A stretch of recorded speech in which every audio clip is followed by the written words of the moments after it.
Bonjour à tous et à toutes. Aujourd'hui, on va traiter un exercice sur les suites récurrentes d'ordre 2.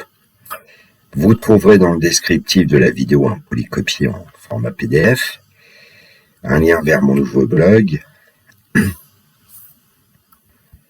Bien sûr, l'idéal, c'est de prendre un stylo et une feuille et puis d'essayer de faire cet exercice par vous-même. L'énoncé, on considère la suite de nombres réels UN définie par U0 égale 1, U1 égale 2 et pour tout entier naturel n, UN plus 2 égale 4 UN plus 1 moins 3 UN. Question A, calculer U2, U3. Question 1b, en déduire que la suite UN n'est ni arithmétique ni géométrique. Question 2. La suite Vn est définie par, pour tout entier naturel n, Vn égale Un plus 1 moins 3 Un. Petit a, calculer V0, V1, V2, V3. Petit b, montrer que la suite Vn est constante. Petit c, exprimer Vn en fonction de petit n pour tout entier naturel n. Question 3, la suite Wn est définie par, pour tout entier naturel n, Wn égale 2 Un moins 1. Petit a, calculer W0, W1, W2, W3. Petit b, montrer que la suite Wn est géométrique. Petit c, exprimer Wn en fonction de n pour tout entier naturel n. Question 4a, montrer que pour tout entier naturel n, Un est égal à 3 puissance n plus 1 divisé par 2. Petit b, déterminer les variations et la limite de la suite UN. Question 5a, écrire un script Python qui renvoie la valeur minimale de l'entier naturel n, tel que UN soit strictement supérieur à 10 puissance 6. Donner sans justifier la valeur renvoyée par ce script Python. Et petit b, résoudre l'inéquation UN est strictement supérieur à 10 puissance 6 dans grand N. Correction, donc question A, calculer U2, U3, U4. Alors je rappelle quand même que U0 égale 1, U1 égale 2, et pour tout entier naturel n, UN plus 1 égale 4 UN plus 1 moins 3 UN. Alors pour calculer U2, on va ici choisir n égale 0 pour avoir U2 dans le premier membre, U1 et U0 dans le deuxième qu'on connaît. Donc on va pouvoir écrire U2 égale 4 U1 moins 3 U0. Ensuite, on remplace U1 et U0 par leur valeur numérique, et puis on va trouver 4 fois 2 moins 3 fois 1, c'est-à-dire U2 égale 5. Alors pour U3, on remplace n par 1 dans l'expression, dans la relation de récurrence, et on obtient évidemment U3 égale 4 U2 moins 3 U1. On calcule, on trouve 14. Alors j'avais peut-être oublié de dire tout à l'heure de calculer U4, mais on va en avoir besoin. Donc U4, c'est 4U3 moins 3U2. 4 fois 14 moins 3 fois 5, 56 moins 15. On obtient U4, puisque je l'ai rajouté, égale 41. Alors un petit complément, c'est comment est-ce qu'on peut automatiser le calcul de UN. Alors ici, ça sera pour un n supérieur ou égal à 2. Et puis, pour fabriquer le script Python, j'ai considéré qu'il y avait 3 termes consécutifs de la suite UN que j'ai appelé petit a, petit b, petit c. Donc, pour calculer un terme de cette suite, au départ, on dit que A prend la valeur 1, c'est U0, B prend la valeur 2, ça c'est U1. Et puis, pour un entier K, qui va varier entre 2 et n, on va calculer successivement les termes de la suite. Alors, pour petit c, il s'agit de faire 4 fois b moins 3a. Alors ça vient de un plus 2 égale 4 un plus 1 moins 3 un. Et puis ensuite, pour pouvoir continuer, il va falloir modifier petit a et petit b. Alors a va prendre la valeur b et b va prendre la valeur c. Ce qui fait que on va pouvoir passer à l'étape suivante. Et ainsi de suite. Alors ici, j'ai écrit de renvoyer quand même la valeur de n et la valeur de c. Bon, la valeur de n, on la connaît, mais bon, je trouve que c'est toujours bien de l'avoir sous forme de couple. Voilà. Bon, bah, testez ce script, vous verrez, testez-le avec les valeurs qu'on a pris, là, 2, 3, 4.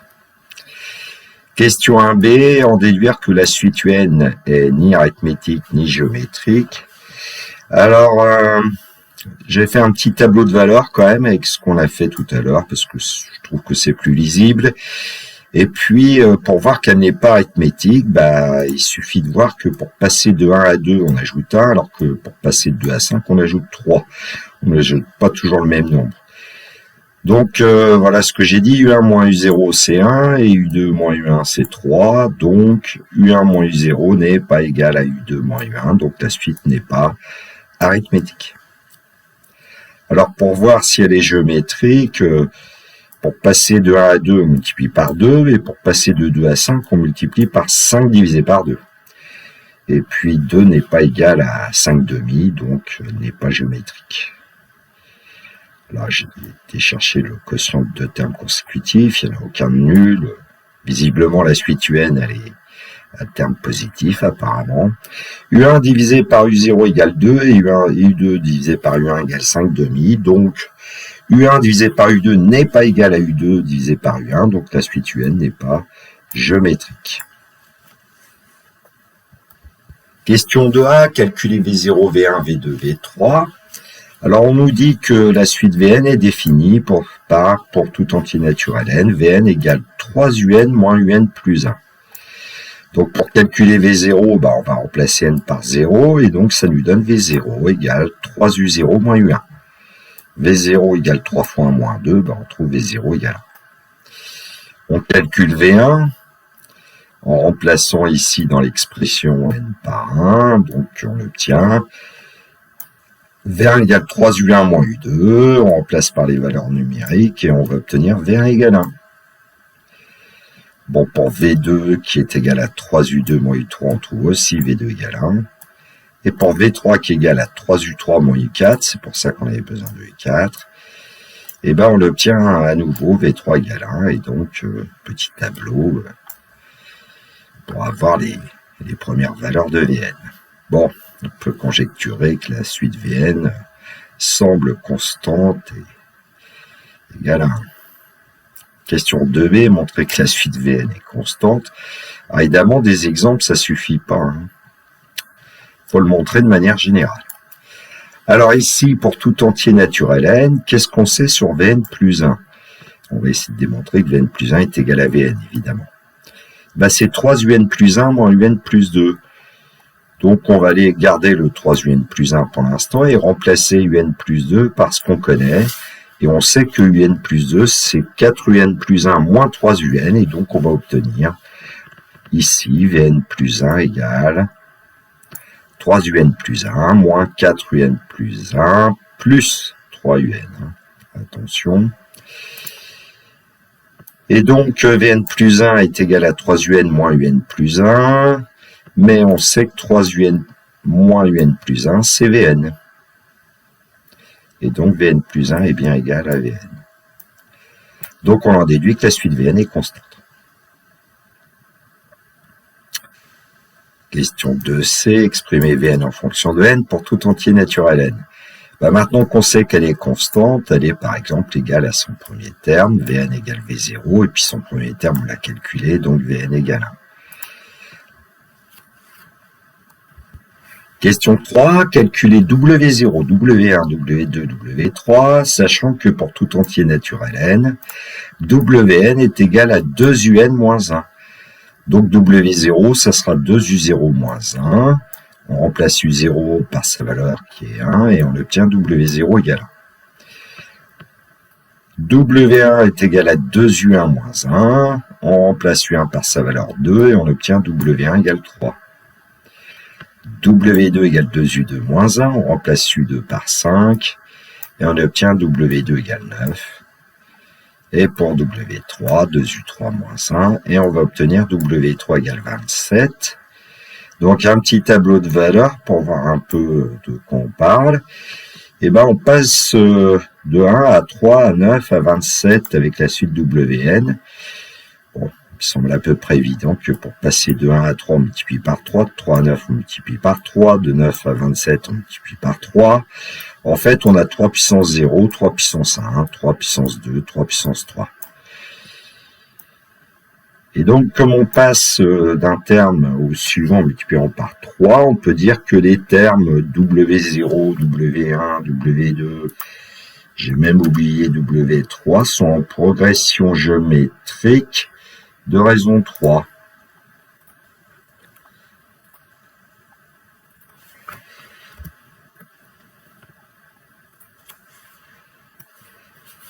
« 3b. Montrer que la suite Wn est géométrique, ce qu'on a pu peut-être conjecturer grâce à la remarque, mais il s'agit de le démontrer. Alors pour tout entier naturel n, on sait que Wn plus 1, c'est 2un plus 1 moins 1, puisqu'on sait que Wn, c'est 2un moins 1. Et donc nous, ce qu'on va essayer de faire ici, c'est de montrer que Wn plus 1, c'est 3 fois Wn. Alors comment modifier un plus 1? Et ben c'est grâce à la suite Vn où on a vu que Vn était égal à 1. Et donc ça veut dire que 3un moins un plus 1 égale 1. Donc un plus 1 égale 3un moins 1. Voilà ce qu'il fallait faire pour pouvoir remplacer un plus 1. Il ne faut pas aller rechercher la relation de récurrence d'ordre 2 ici. Vous amènerez des un plus 2, ça ne marcherait pas. Et donc, Wn plus 1, c'est 2 fois 3un moins 1 moins 1. On développe, on calcule, on trouve 6un moins 2 moins 1, que j'ai écrit tout de suite 6un moins 3. Alors, la tactique souvent consiste à essayer de remplacer un en fonction de Wn. Ici, je me suis dit que c'est tellement évident qu'on pouvait factoriser par 3, et puis on se doute que c'est 3 qui nous intéresse. Donc c'est 3 facteurs de 2un moins 1, et justement 2un moins 1, c'est Wn. Donc on en déduit que la suite de Wn est géométrique de raison Q égale 3. Question 3c, exprimer Wn en fonction de n pour tout entier naturel n. Pour tout entier naturel n, on sait qu'à ce moment-là, Wn est égal à W0 multiplié par Q puissance n, puisque Wn est une suite géométrique de raison Q, d'après le cours première d'ailleurs. Et donc Wn, c'est 1 multiplié par 3 puissance n, donc on obtient tout simplement Wn égale 3 puissance n, ce qu'on avait conjecturé grâce au petit tableau de valeurs. Question 4a, montrer que pour tout entier naturel n, un est égal à 3 puissance n plus 1 divisé par 2. Alors, qu'est-ce qu'on sait maintenant pour tout entier naturel n? Wn, c'est 2un moins 1, et donc on va pouvoir exprimer un en fonction de Wn. Et on connaît une expression de Wn en fonction de petit n. Wn, en fait, c'est 3 puissance n. On pourrait l'écrire tout de suite. Je n'ai pas écrit tout de suite. Peu importe. Donc 2un, c'est Wn plus 1. Donc 2un égale 3 puissance n plus 1. Et donc un, c'est 3 puissance n plus 1 divisé par 2. Alors on pourrait, par exemple, reprendre les premiers calculs de un et puis vérifier quand même que la formule fonctionne bien. Mais bon, comme on vous dit de le démontrer, a priori, il n'y a pas d'erreur. Question 4b, déterminer les variations et la limite de la suite un. Donc on rappelle maintenant qu'on a une expression de n en fonction de n, 3 puissance n plus 1 divisé par 2. Alors comment on va trouver les variations? Alors évidemment on pourrait s'intéresser à un plus 1 moins un. Par exemple, bon, ça fait faire un peu de calcul. Je préfère utiliser le fait que comme un est écrit en fonction de petit n ici, que petit n apparaît une seule fois, il me semble que c'est plus simple de se dire, la suite 3 puissance n, on sait qu'elle est croissante, puisque 3 est plus grand que 1, on ajoute 1, c'est croissant, divise par un nombre positif, c'est croissant. Bon, voilà. 3 plus grand que 1, donc 3 puissance n est croissante, donc 3 puissance n plus 1 est croissante. On divise par un nombre positif, 3 puissance n plus 1 divisé par 2 est croissante. Donc la suite un est croissante. Pour la limite, c'est un peu la même chose finalement, la démarche. 3 étant plus grand qu'1, on sait d'après le cours que 3 puissance n est pour limite plus l'infini. Donc 3 puissance n plus 1 pour limite plus l'infini. Donc 3 puissance n plus 1 divisé par 2, a pour limite plus infini, donc un a pour limite plus infini. Question 5a, écrire un script Python qui renvoie à la valeur minimale de l'entier naturel petit n tel que un soit strictement supérieur à 10 puissance 6 pour donner sans justifier la valeur renvoyée par ce script Python. Alors, c'est ce qu'on appelle en général un algorithme de seuil. Donc on va l'appeler seuil, cette fonction Python, pas de paramètres ici. Petit n prend la valeur 0, évidemment, ici, petit u prend la valeur 1, parce que u0 égale 1.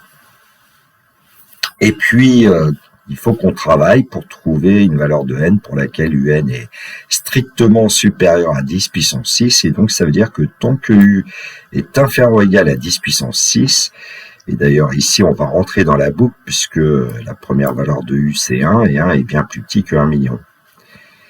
Eh bien, à petit n, on lui fait prendre sa valeur suivante, n plus 1, et puis on calcule en fait la valeur suivante de u, 3 puissance n plus 1 divisé par 2. Et puis, finalement, il va y avoir un certain travail de boucle, et puis à un moment donné, u va dépasser 10 puissance 6, puisque la suite un est croissante et tend vers plus l'infini. Et puis à la fin, on renvoie la valeur de n. Alors quand on fait fonctionner ce script Python, on obtient n égale 14.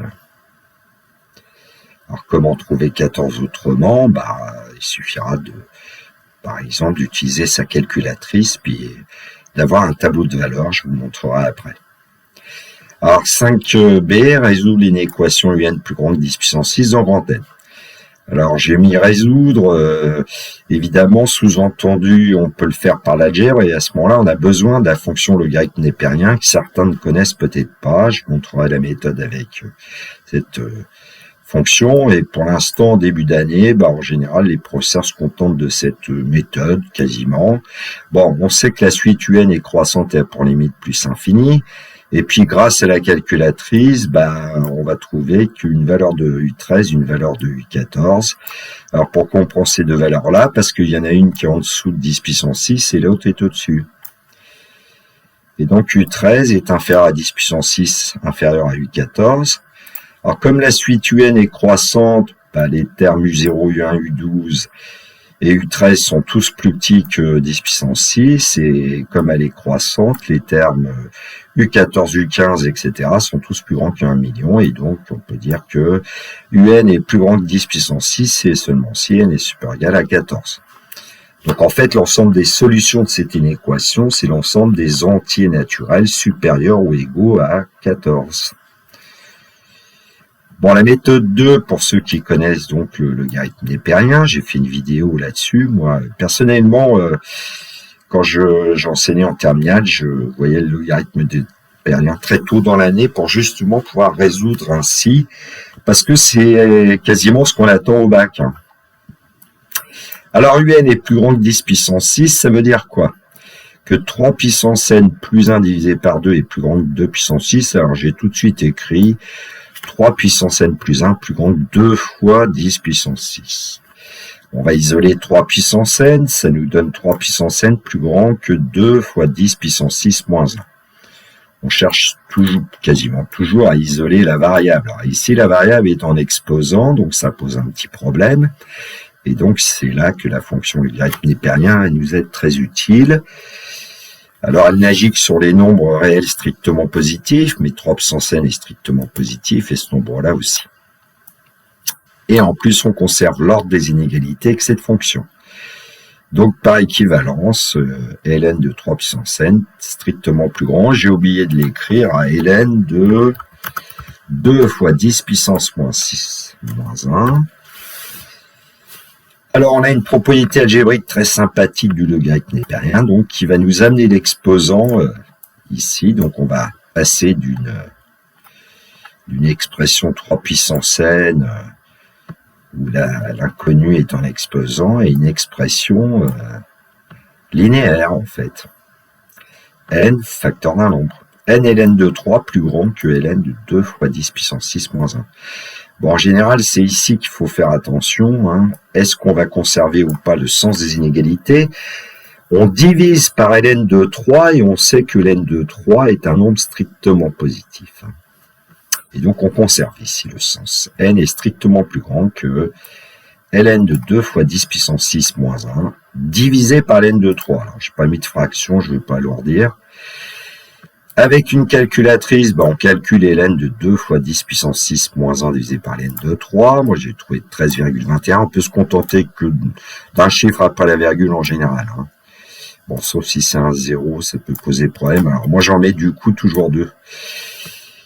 Et puis, comme n est un nombre entier, un nombre qui est supérieur strictement à ce nombre-là, qui a pour valeur approchée 13,21, ça veut dire que c'est un nombre supérieur ou égal à 14. Et donc, la conclusion, évidemment, est la même que tout à l'heure. Un est strictement supérieur à 10 puissance 6 si et seulement si n est supérieur ou égal à 14. Ce qui fait que finalement, grâce à cette résolution d'inéquation, on justifie la valeur envoyée par le script Python, évidemment, hein. On doit trouver la même chose. Bon. Alors, comme on utilise une calculatrice, je vais peut-être pas aller rechercher une calculatrice, je l'ai fait de nombreuses fois. À partir des tableaux que je vais vous donner, peut-être comprendre ce que j'ai fait. Donc, moi, je vais chercher tout simplement le mode fonction, hein. Donc, vous voyez, y1, dans y1, j'ai tapé 3 puissance x plus 1 divisé par 2, puisque la calculette veut x comme variable. Et puis, j'ai créé une table en considérant, pour la définir, qu'on démarre au rang 0, x égale 0, et part pas de 1. Et puis, elle nous donne bien 1, 2, 5, 14, 41. On retrouve nos premiers termes. Et puis, c'est une suite qui est croissante, mais il faut dépasser 10 puissance 6. Du coup, il faut aller un petit peu plus loin. Et puis, on s'aperçoit que pour U13, on retrouve la valeur dont je vous ai parlé, 797 162. Bon, pour U14, évidemment, là, ici, la calculatrice vous donne qu'une valeur approchée, environ 2,39, 10 puissance 6.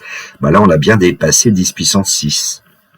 Bon, et puis quand on se balade sur, entre guillemets, se balader, mais avec les flèches du clavier, on peut atteindre cette valeur ici, et puis en bas, souvent, ça nous donne une meilleure valeur approchée. Bon, j'insiste pas.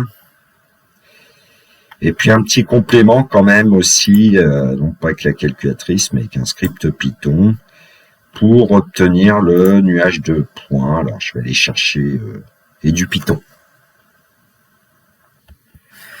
Donc à l'écran, vous avez un script Python. Alors pour faire des représentations de nuages de points notamment, je vais chercher une bibliothèque qui s'appelle Pylab et qui permet d'avoir des instructions simples. Et puis là, le seuil, j'ai mis un paramètre parce que tout à l'heure c'était 10 puissance 6, on le savait, on n'avait pas besoin. Mais comme au bac, parfois on vous demande un script Python et on vous dit à partir de quelle valeur de n, un est plus grand que a, par exemple, ici j'ai pris a. Nous, on remplacera a tout à l'heure par 10 puissance 6 notamment. Alors le début, ça ne change pas, n prend la valeur 0, u prend la valeur 1, et puis là, évidemment, dans la boucle tant que, c'est tant que u est inférieur ou égal à petit a. Alors, on va tracer notamment au départ le premier point. Le A, je considère qu'il est assez grand, hein. Et donc, vous aurez le point de coordonnées 0, U0 au départ, puis 1, U1, etc., jusqu'à ce qu'on sorte de la boucle. Et je le colorie en bleu avec une petite bille. Ça va être trop lourd ici. Avec des guillemets, hein. Ensuite, n prend la valeur n plus 1, c'est ce qu'on a vu. U prend la valeur 3 puissance n plus 1 divisé par 2, c'est ce qu'on a vu. Alors, une petite pause ici pour que le tracé des points se fasse de manière dynamique. Une pause d'une demi-seconde, je crois. Ensuite, une fois qu'on sort de la boucle, on a quand même le dernier point qui a été calculé. Quand j'ai le dernier point, c'est celui qui est tel que U va dépasser A, donc on va représenter le point de coordonnées NUN, et puis je le colorie en rouge pour bien le voir, le dernier. Alors ensuite, c'est pour tracer en fait quasiment, mais c'est sous forme de segment, la droite d'équation y égale a. Et donc, comment on procède? Entre crochets, on met les abscisses, 0n, hein, j'ai choisi de 0 à n, et puis évidemment l'ordonnée petit a. Alors je vais le colorier en vert avec des pointillés, puis là je vais mettre une épaisseur un peu plus grande. Ça c'est pour avoir une épaisseur suffisante. LW égale 3, alors, vous pouvez mettre 2, hein. Enfin bon. Évidemment, si vous mettez rien ici, il y aura quand même un tracé, mais je ne sais plus l'épaisseur de combien il est. Ensuite, grid, c'est simplement pour avoir des verticales horizontales, une sorte de grille, hein. Et puis show, c'est pour montrer le graphique. Et puis on va renvoyer quand même la valeur de n et la valeur de u. Alors pour 10 puissance 6, on sait que n, ça doit être 14, puis on va avoir aussi u14 ici. Exécution.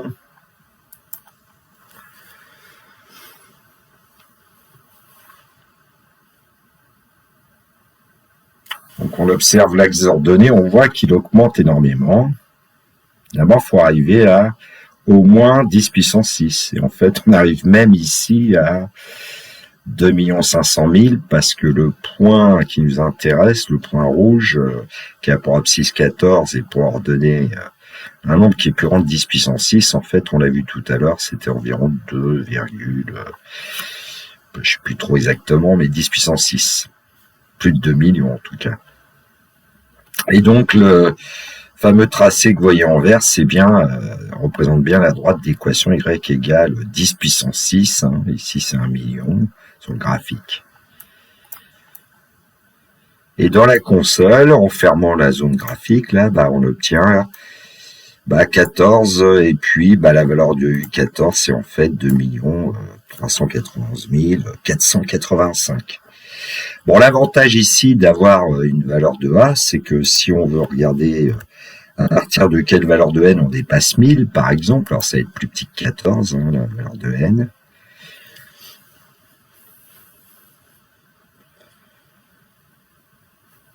Donc on l'obtient pour n égale 7. Voilà, et puis U7, c'est 1094, donc on imagine bien que U6, c'est plus petit que 1094. Alors, est-ce qu'on va pouvoir dépasser 1 milliard assez vite? On va voir. Je vais pas tester.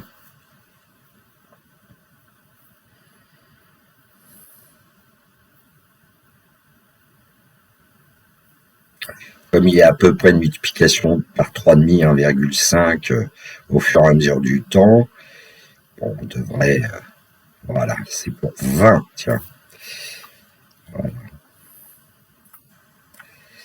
Et donc, U20, c'est 1 milliard 743 millions 392 200. Voilà. Donc, à l'écran, le script Python qu'on vient de voir, et puis un graphique pour 10 puissance 6. Hein, quand on écrit dans l'éditeur print seuil 10 puissance 6, on exécute et on obtient ce graphique que vous avez vu avec le logiciel et du Python. Et dans la console Python, on a vu que ça nous donnait ce couple 14 et 2 391 485.0 parce que bon, Python arrondi en général. Voilà. Voilà, la correction de cet exercice est terminée pour moi. Je vous en proposer un autre, mais qui est plutôt en liaison avec l'enseignement supérieur. C'est un sujet de bac de 2010, d'après mes souvenirs, qui me semble aussi assez intéressant. Si vous avez apprécié, un petit pouce levé m'encourage. J'en ai eu un hier sur une vidéo. J'en ai pas beaucoup, alors bon... Je sais pas trop à quoi m'en tenir parfois. Un petit message si vous estimez que vous en avez besoin. J'ai oublié de dire que ces suites récurrentes d'ordre 2, elles sont quand même assez intéressantes pour les maths expertes. Souvent, on les étudie dans le cadre des matrices. Il me reste à vous souhaiter une belle journée. Surtout, prenez bien soin de vous. Que la force soit avec tous ceux qui étudient. Moi, je continue à étudier. Il me reste à vous dire le classique. Au revoir.